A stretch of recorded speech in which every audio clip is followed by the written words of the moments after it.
नमस्कार प्रेक्षकांनो, ठरलं तर मग या मालिकेच्या पुढील येणाऱ्या भागांचे अपडेट जाणून घेऊया प्रेक्षकांनो आजच्या या व्हिडिओमध्ये। चला तर मग मित्रांनो, अजिबात वेळ वाया न घालवता सुरुवात करूया आपल्या आजच्या या व्हिडिओला। तर आपण इकडे पाहणार आहोत की कशा पद्धतीने सायली आणि अर्जुन प्रियाला अश्विन समोर एक्सपोज करणार आणि प्रियाचा खोटारडेपणा सगळ्यांच्या लक्षात येणार। आता नेमकं काय घडणार, कसं घडणार हे सगळं तर आपण आपल्या आजच्या या व्हिडिओतून जाणून घेणारच आहोत। तर मित्रांनो, आता आपण इथे पाहतोय की प्रिया हिला खूपच जास्त सध्या टेन्शन आलेलं असतं की आपण आता काय करायचं, कसं काय महिपतला त्या आता नागराजला कसं मॅनेज करायचं, काहीच तिला समजत नसतं। या दोघांना वेगळं वेगळं पटवून द्यायचं की आपण त्यांच्याच बाजूने आहोत, कारण काहीही झालं तरी सगळं माझ्या गळ्यात येता कामा नये एवढी गोष्ट प्रियाला वाटत असते आणि त्यासाठी ती वाटेल ते अगदी करायला तिकडे तयारसुद्धा असते। त्यामुळेच मग आता इकडे प्रिया ही ठरवते की मला काहीही करून अश्विनला मनवायला पाहिजे। मी इकडे मालदीवची ट्रिप कॅन्सल केल्यामुळे तो माझ्यावर खूप नाराज आहे ना। तर दुसरीकडे आता सायलीने ठरवलं आहे की प्रियाचा खोटारडेपणा अश्विनच्या समोर आणायचा म्हणजे आणायचा आणि त्यासाठी काही ना काही पर्याय शोधून काढावा लागेल, हे तर तिला माहिती असतं। मग आता ती ठरवते की प्रियाचा खोटारडेपणा जर अश्विनच्या समोर आणायचा असेल तर सर्वात उत्तम पर्याय आहे तो म्हणजे काय, प्रियाची मैत्रीण। ज्या मैत्रिणीबरोबर प्रिया आता इकडे पार्टीला गेली होती, असं सांगून गेली आहे ना की ती मैत्रीण जर त्या मैत्रिणीने सांगितलं की नाही प्रिया माझ्याबरोबर आलीच नव्हती, तर मात्र अश्विनला आणि प्रियाला दोघांनाही हे कबूलच करावं लागेल की प्रिया खोटं बोलते आहे। मग आता सायली हे सगळं आठवू लागते की प्रियाने कुठल्या मैत्रिणीचं नाव घेतलं होतं, कुठल्या मैत्रिणीचं नाव घेतलं आणि तिला आता काहीच आठवत नसतं। मग शेवटी मात्र सायलीला त्यांची एक कॉमन फ्रेंड आहे ती आठवते, जी प्रियाबरोबरच शिकत होती, जिच्याच कॉलेजला प्रियाने फॅशन डिझायनिंगसाठी ॲडमिशन घेतलेलं होतं। मग सायली अर्जुनला सांगते की आपण तिच्याशी बोलून बघूया का, तिच्याकडून आपल्याला प्रियाच्या दुसऱ्या कुठल्या तरी मित्रमैत्रिणींचे कॉन्टॅक्ट मिळाले तर। त्यावर अर्जुन म्हणतो ठीक आहे बायको, तुला जर वाटतं तर करून बघूया। सायली म्हणते ठीक आहे ना, मग आपण एक काम करूया, आपण ताबडतोब प्रियाच्या त्या मैत्रिणीला कॉल करूया। मग आता सायली ही अर्जुन बरोबर तिकडे मिळून आता प्रियाच्या त्या मैत्रिणीला इकडे कॉल करायला लागते। मग ती आता विचारत असते तिला की काय गं, तू आणि प्रिया म्हणजे तुम्ही दोघी तुम्ही दोघी इकडे पार्टी करत होतात ना, मला बोलली होती ती की तू मला सांगितलं नाहीस, मला का गं असं केलंस, तू मला एकटं पाडलंस। त्यावर ती मुलगी म्हणते पार्टी, त्यावर सायली म्हणते अगं हो ना, असं काय करतेस, मला सांगायचं नाही का, तर नको सांगूस बाबा, पण आता कमीत कमी एवढं म्हणजे माहीतच नाही असं तरी वागू नकोस गं माझ्याशी। मला सांग ना मी काय केलं, तुम्ही मला पार्टी आईस्क्रीम पार्लरमध्ये गेला होतात। मग त्यावर तिची मैत्रीण म्हणते अगं सायली बिलकुलच नाही, एक मिनिट थांब, तुझा काहीतरी ना गैरसमज होतोय। म्हणजे कसं, आम्ही काही पार्टी कशी काय करणार, ती तुला सोडून आम्ही कुठलीच पार्टी वगैरे केलेली नाही आहे। त्यावर आता सायली म्हणते अगं असं काय बोलतेस तू, मला माहिती आहे तुम्ही पार्टी केलीत। त्यावर मात्र ती म्हणते अगं नाही गं बाई, तुला कुठली पार्टी केली असं बोलतेस, मला कळत नाही आहे, आता तुला सोडून आम्ही का पार्टी करू। सायली म्हणते बरं ठीक आहे, तू ठेव फोन, मी जरा कामात आहे, तुला नंतर करते। आता मात्र प्रेक्षकांनो, सायली इकडे अर्जुनला म्हणते बघितलंत का, याचा अर्थ प्रिया अश्विन भाऊजी बरोबर सरळ सरळ खोटं बोलली आहे। कळलं तुम्हाला आता मी काय म्हणत होते, मला प्रियाचा का राग येत होता, कारण प्रियाला खोटं बोलायला ना काही कारण लागतच नाही। प्रिया अगदी सरळ सरळ तडकपणे खोटं बोलते आणि ही गोष्टच तिची मला अजिबात कधीच आवडत नाही। इतकं खोटे कोणी कसं बोलू शकतं ना। त्याबरोबर मग आता अर्जुन म्हणत असतो की ठीक आहे, आता जर प्रिया खोटं बोलली असेल तर हा तिचा खोटारडेपणा आपण मिळून अश्विनच्या समोर आणायचा, चल। त्याबरोबर सायली म्हणते अहो पण अश्विन भाऊजी आपल्यावरती विश्वास ठेवतील तरी का। त्यावर अर्जुन हा सायलीला सांगतो की त्याला विश्वास ठेवावाच लागेल आणि जर आत्ताही त्याने आपल्यावर विश्वास ठेवला नाही तर मात्र हा त्याचा गाढवपणा ठरेल। आणि मग आता इकडे अर्जुन आणि सायली हे दोघं खाली हॉलमध्ये उतरतात आणि सायली तिला विचारते काय गं, तू त्या दिवशी कुठे गेली होतीस, अश्विन भाऊजींनी सांगितलं होतंस ना तू। त्यावर मात्र प्रिया म्हणते हॅलो, हे बघ तुला उत्तर द्यायला ना मी तुझी बांधलेली नाही आहे, त्यामुळे तुला कुठल्याही प्रश्नाचं उत्तर वगैरे मी देणारच नाही आहे, त्यामुळे माझ्याकडून ना तू अपेक्षा करूच नको। मी फक्त आणि फक्त या घरात जर उत्तर द्यायला कोणाला बांधील आहे तर तो म्हणजे फक्त आहे माझा नवरा अश्विन। आणि जर अश्विनने मला हा प्रश्न विचारला असताना तर मी कुठे गेले होते, कोणाबरोबर गेले होते, तर मी कदाचित या सगळ्या प्रश्नांची उत्तरं अश्विनला दिलीसुद्धा असती. परंतु तू ना मुळातच त्या लायकीचीच नाही आहेस, मी तुला उत्तर देऊ शकत नाही आहे. त्यामुळे तू हे विसर की मी तुझ्या प्रश्नांची उत्तरं वगैरे देईल, कळलं ना. सायली त्याबरोबर म्हणत असते, प्रिया तुला ना फक्त पळ काढता येतो. आतासुद्धा तू माझ्या प्रश्नांची उत्तरं देत नाही आहेस, कारण मुळात तुझ्याकडे ना माझ्या प्रश्नांची उत्तरच नाही आहेत. जर तू खरं बोलत असतीस ना तर तू चटचट उत्तर दिली असतीस. त्यावर अर्जुन म्हणतो, बायको ठीक आहे, थांब ना, तुला माझ्या बायकोच्या प्रश्नाची उत्तर द्यायची नाही आहे ना, नको देऊ, काही हरकत नाही. एक काम कर अश्विन, तुझ्या बायकोवर खूप विश्वास आहे ना तुझा, तुला माहिती आहे ना की ती तुझी बायको तुझ्याबरोबर कधीच खोटं बोलत नाही वगैरे वगैरे. मग एक काम कर, विचार तुझ्या बायकोला की ती तुला म्हणाली की ती पार्टीला गेली होती, तर ती खरंच पार्टीला गेली होती का. त्यावर मग आता इकडे प्रेक्षकांनो अश्विन विचारतो, तन्वी सांग, तू गेली होतीस ना पार्टीला तुझ्या मैत्रिणीबरोबर. अगं मला तुझ्यावर पूर्ण खात्री आहे, पण या मूर्खांना ऐकायचं आहे ना, ऐकू दे ना, या सायलीला सवय झाली आहे आता तुझ्या नादाला लागायची. त्याबरोबर मग प्रिया म्हणते, नाही अश्विन, हे यावेळी खरं बोलते, मी तुझ्याशी खोटं बोलली, मी गेलेच नव्हते पार्टीला. त्याचबरोबर अश्विनला मात्र धक्का बसतो. त्यावर प्रिया म्हणते, अरे पण मी कुठे गेले होते ते तरी विचार ना एकदा. त्यावर मग अश्विन म्हणतो, कुठे गेली होतीस तन्वी. त्याबरोबर प्रिया म्हणते, थांब मी आलेच सांगते. मग ती आतून एक शर्ट घेऊन येते आणि अश्विनला म्हणते, हे बघ, हे आणायसाठी मी तिकडे गेले होते, मी स्वतः बाजारात गेले होते. त्याबरोबर अश्विन म्हणतो, हे शर्ट. त्याबरोबर प्रिया म्हणते, हो, हे शर्ट आठवतंय ना तुला, हे शर्ट कुठलं आहे तेच शर्ट अश्विन, जे त्या दिवशी तुला घ्यायचं होतं बाजारामध्ये, पण तुझ्याकडे वेळ नाही आहे असं तू मला म्हणाला होतास आणि तू चक्क पुढे निघून गेलास. त्याबरोबर आता अश्विन म्हणतो, तन्वी म्हणजे तू माझ्यासाठी. त्यावरती म्हणते, हो अर्थात अश्विन, अरे तू माझा नवरा आहेस, मग तुला काय हवं काय नको ते मला पाहायला नको का. तुला काय आवडतं काय नाही आवडत हे बघण्याची माझी जबाबदारी आहे ना, तुझी बायको म्हणून हे सगळं मीच करणार ना. तुझ्यासाठी खरेदी करायला मी नाही जाणार तर कोण जाणार. तसंही सध्या या घरातल्या कोणालाही तुझं माझं काही पडलेलंच नसतं ना, मग शेवटी माझ्या नवऱ्याचा विचार मीच करायला हवा की नाही. त्याबरोबर मग अश्विन म्हणतो, तन्वी खरंच तू माझा किती विचार करतेस आणि मी यांच्या नादी लागून तुला प्रश्न विचारले, खरंच सॉरी. त्याबरोबर प्रिया म्हणते, अरे असू दे अश्विन, ठीक आहे. त्याबरोबर मग आता अश्विन सायलीवर आणि अर्जुनवर तो खूप चिडतो.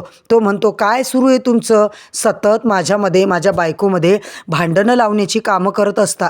आमचा संसार सुखाचा सुरू आहे हे बघवत नाही का तुम्हाला का आमच्या संसारात सारखं काहीतरी कलह निर्माण करायचा असतो. सायली म्हणत असते, अश्विन भाऊजी अहो तुम्हाला कळत नाही आहे. त्यावर अर्जुन म्हणतो, बायको चल आपण इकडे थांबणं आता चुकीचं आहे, कारण या मूर्खाने या अश्विनने फक्त याच्या बायकोचं सगळं ऐकायचं असं ठरवलं आहे ना, त्यामुळे याला आपण कितीही काहीही समजून सांगितलं ना तरी या गाढवाला काहीसुद्धा कळणार नाही आहे. तू चल बरं वरती. मग आता प्रेक्षकांनो अश्विन यांच्यासमोरून अर्जुन हा सायलीला घेऊन जातो वरती. मग तो म्हणतो, हे बघ बायको, तसंही अश्विनला समजावून आपण ही माझी बिलकुलच इच्छा नाही आहे. मग काय तुला आता अश्विनला समजवावं असं वाटत होतं ना, म्हणूनच काय ती मी अश्विनकडे त्याला समजवायला वगैरे तिकडे आलो होतो. पण आता लक्षात ठेव, काही जरी झालं तरी तुला पटलं ना की अश्विन समजावून मुळात घ्यायला काहीच तयारच नाही आहे. अगं तो फक्त त्याच्या त्या बावळट बायकोचंच ऐकतो, त्याला त्या बावळट त्याच्या बायकोशिवाय दुसरं काहीही दिसत नाही आहे. त्याचं सगळं जग त्या प्रियाभोवती सध्या फिरत आहे. त्यामुळे आपण आता पुन्हा त्याला समजवायला वगैरे काही जायचं नाही आहे.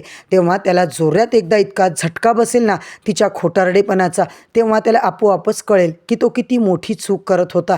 त्यावर सायली म्हणत असते, नाही आपल्याला असं बोलून चालणार नाही. अहो तुम्हाला माहिती आहे का अश्विन भाऊजी मनाने किती हळवे आहेत. अहो मागच्या वेळी ते कोणाचं तरी गर्लफ्रेंड तिने फसवलं होतं त्यांना, त्यावेळी त्यांनी स्वतःची काय अवस्था करून घेतली होती. आता पुन्हा जर ही प्रिया त्यांना फसवते ही गोष्ट त्यांना जर कळाली ना तर पुढे जाऊन खूप मोठा धक्का बसेल, त्रास होईल त्यांना या सगळ्या गोष्टींचा. आणि काही झालं तरी मी अश्विन भाऊजींना त्रासात नाही बघू शकत, त्यामुळे मी हे सगळं बोलले, कळलं का तुम्हाला. त्याबरोबर अर्जुन म्हणतो, अगं सायली तू अश्विनचा किती विचार करतीयेस, पण त्या बावळटाला ही गोष्ट जर कळतच नसेल तर मग फायदाच काय, आपण काय करायचं. तर दुसरीकडे प्रिया विचार करत असते की चला सायलीला तर आता खोटं ठरवलं, आता काय अश्विन पुन्हा माझ्यावरती संशय घेणार नाही. पण आता वेळ आली आहे ती म्हणजे नागोबाची मस्ती जिरवण्याची. त्याने आता मला चॅलेंज केलं आहे ना, त्याने आता माझ्या मुस्कटीत मारली आहे ना, मग आता मला जरा तरी त्याच्याकडे सुद्धा लक्ष द्यायलाच हवं, त्याच्याकडे बघायला हवं की त्याला काय वाटतंय की तो जे वागेल ते त्याला मी वागू देईल, त्याचं वागणं खपवून घेईल. नाही रे नागोबा, तू आता मोठ्या भ्रमात आहेस. मी प्रिया आहे, प्रिया. प्रियाने आजपर्यंत स्वतःला हवं तेच कायम केलेलं आहे आणि आजही प्रिया स्वतःला हवं तेच करणार आहे.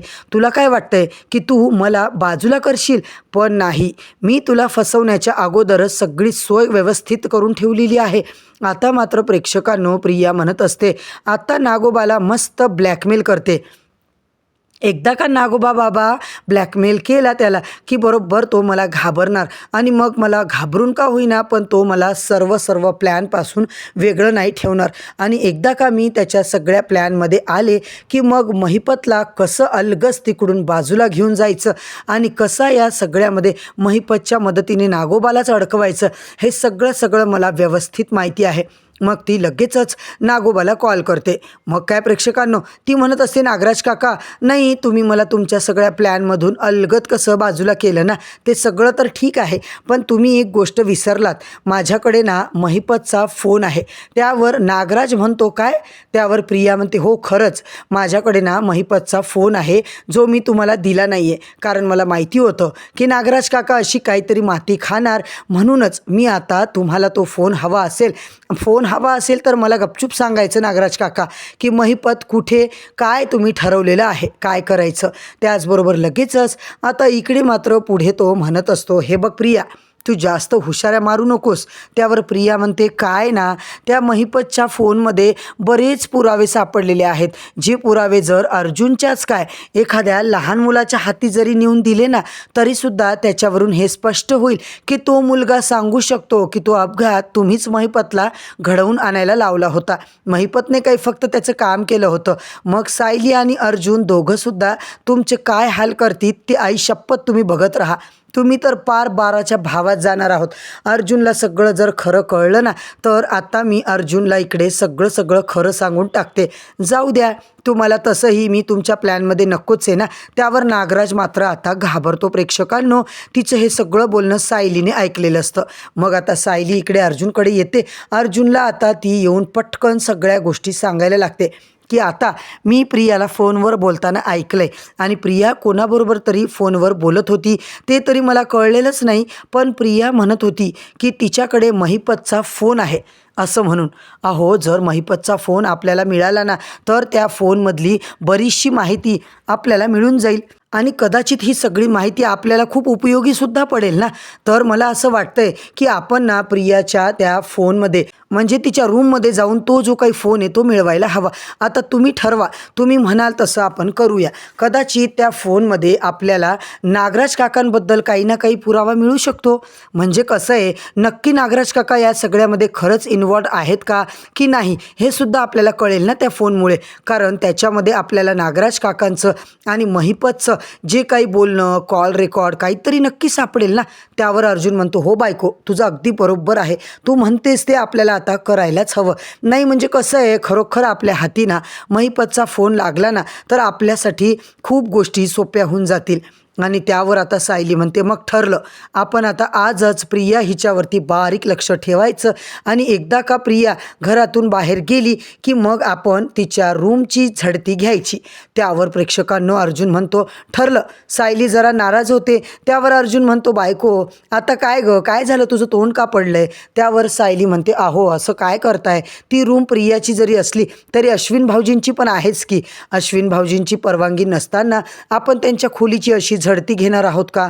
त्यांचं खूप मला वाईट वाटतंय. मला त्यावर आता अर्जुन म्हणत असतो, हे बघ बायको, किती काही झालं ना बायको, मलाही वाईट वाटतंय, आपल्याला करावंच लागणार आहे. कारण मुळात अश्विनच्या बायकोने एवढे सगळे पराक्रम करून ठेवलेले आहेत, तर झडती तर आपल्याला घ्यावीच लागणार.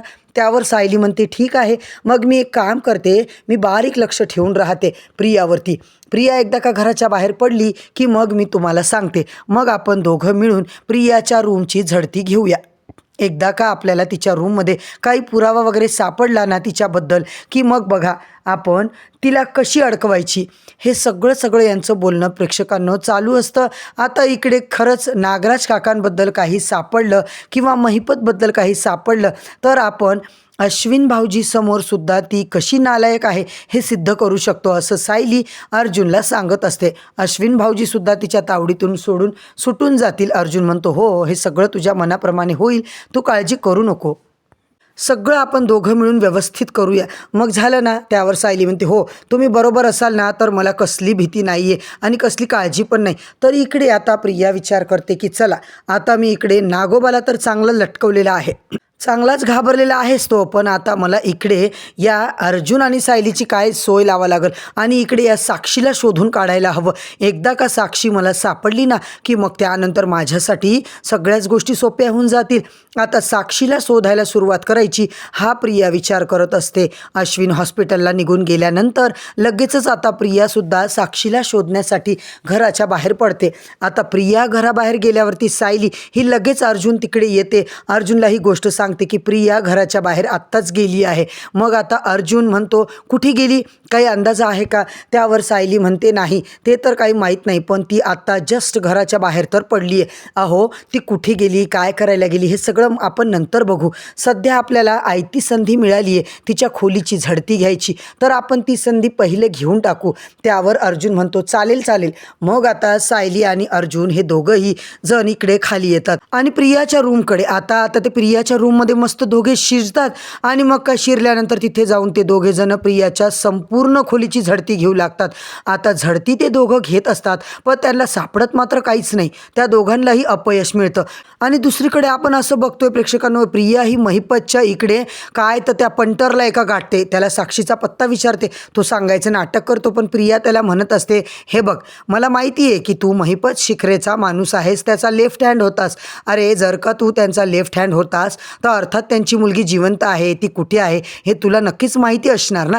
तू मला सगळं खरं सांगू शकतोस, बोल. मला तिच्यापर्यंत एक महत्त्वाचा निरोप पोहोचवायचा आहे जो अण्णा सरांनी मला दिलाय, ते कुठे आहे ते मला तिला सांगायचे. त्यामुळे तुला मला पत्ता द्यावा लागेल, कारण तू जर का मला पत्ता नाही दिलास तर मी तुझं नाव अण्णा सरांना सांगेल बरं का. त्यानंतर तो बिचारा घाबरतो, तो प्रियाला पत्ता सांगतो साक्षीचा. त्याचबरोबर प्रिया आता सर्राईतपणे इकडे साक्षीच्या घरी पोहोचते. प्रेक्षकांनो आता ती तिकडे येऊन साक्षीला सांगायला लागते की तुझ्या वडिलांना म्हणजेच महिपत शिखरे यांना कोणीतरी किडनॅप केलं आहे. तुला माहिती आहे का, त्यांना नागराज काकांनी किडनॅप केलेलं आहे. अगं नागराज काका यांचं एक गुपित आहे जे बाहेर येईल असं त्यांना वाटतंय, म्हणून त्यांनी हे सगळं केलेलं आहे.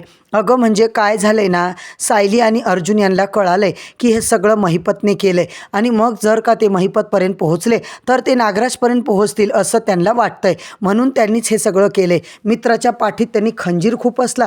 ते ऐकून मात्र साक्षीला वाटतं खरंच या प्रियावर विश्वास ठेवावा की नाही. ती म्हणते, अगं खरंच तू माझी मदत करशील ना माझ्या अण्णांना शोधायला, यासाठी मी मेली आहे ना, आता जगासाठी तर मी मेले, मी बाहेर येऊ शकत नाही. पण प्रिया, त्यावर प्रिया म्हणते, हो अगं शेवटी आपण मैत्रिणी आहोत ना जीवलग, मी तुझी साथ नक्की देईल. त्याबरोबर हा व्हिडिओ इथेच संपतो प्रेक्षकांनो. व्हिडिओ आवडला असेल, आजचा भाग आवडला असेल तर नक्की व्हिडिओला लाईक करा. चॅनलवरती नवीन असाल तर चॅनलला सबस्क्राईब करा आणि बेल आयकॉन दाबायला विसरू नका, जेणेकरून तुम्हाला पुढच्या प्रत्येक व्हिडिओचं नोटिफिकेशन मिळत जाईल. प्रेक्षकांनो ठरलं तर मग या मालिकेचे खरेखुरे रिव्ह्यू जाणून घेण्यासाठी आपल्या चॅनलला नक्की सबस्क्राईब करा. आणि हो प्रेक्षकांनो, हाईप करायला विसरू नका. एक लाईक करा आणि एक हाईप करा. तुमचं एक लाईक आमच्यासाठी नवीन एपिसोडचे रिव्ह्यू आणायची प्रेरणा असतं. उद्या परत भेटूया नवीन भागाच्या नवीन रिव्ह्यू सोबत. तोपर्यंत धन्यवाद.